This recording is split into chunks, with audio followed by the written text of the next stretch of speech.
लक्ष द्या. शालेय प्राथमिक शिक्षण स्तरावरती म्हणजे आपल्याला स्कॉलरशिप असेल, नवोदय असेल, TSC असेल, शताब्दी, मंथन अशा विविध स्पर्धा परीक्षेमध्ये आणि इतर कोणत्याही स्पर्धा परीक्षेमध्ये विचारलेला हा प्रश्न बघा. तर अपूर्णांकांची बेरीज म्हणजे दिलेल्या या अपूर्णांकांची बेरीज आपल्याला कसं करायचं, तर आपण 8 आणि 4 12, 12 आणि परत हे 2 14 असं करत बसायचं नाही आणि हे चुकीचं आहे. तर आपल्याला बघा अंशस्थांच्या सगळ्या संख्या काय दिसतात, 1 1 1 1 1 दिसतात, सगळीकडे तेच दिसतात. आणि खालच्या ज्या संख्या असतात छेदस्थांच्या त्या बघा 2 2 4 4 2 8, परत खालची बघा 2 2 4 4 2 8 8 2 16 म्हणजे 2च्या पटीमध्ये असणाऱ्या ह्या पुढच्या काय आहेत संख्या म्हणजे 2 2चा टप्पा आपण पुढे करत जातोय गुणाकार करत.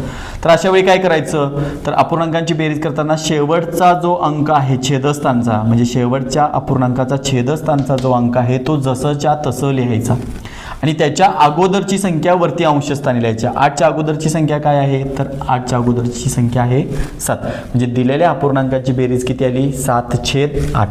सेम तसंच करायचं या गणितामध्ये बघा. शेवटची कोणती संख्या आहे, तर शेवटच्या अपूर्णांकांची छेदस्थानची संख्या आहे 16 आणि 16च्या अगोदरचा अंक कोणता आहे, तर 16च्या अगोदरचा अंक आहे 15.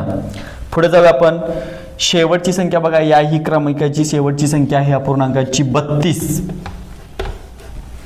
बरोबर 32 आणि 32च्या अगोदरची संख्या लिहायची. 32च्या अगोदरची संख्या 31 म्हणजे या दिलेल्या अपूर्णांकांच्या सर्व अपूर्णांकांची बेरीज किती येते 31/32. आता मला जर तुम्हाला हे 3 गणितं जर समजले असेल तर या चौथ्या गणिताचं उत्तर काय असेल हे मला तुम्ही कमेंट बॉक्समध्ये काय करायचं आहे कळवायचं आहे.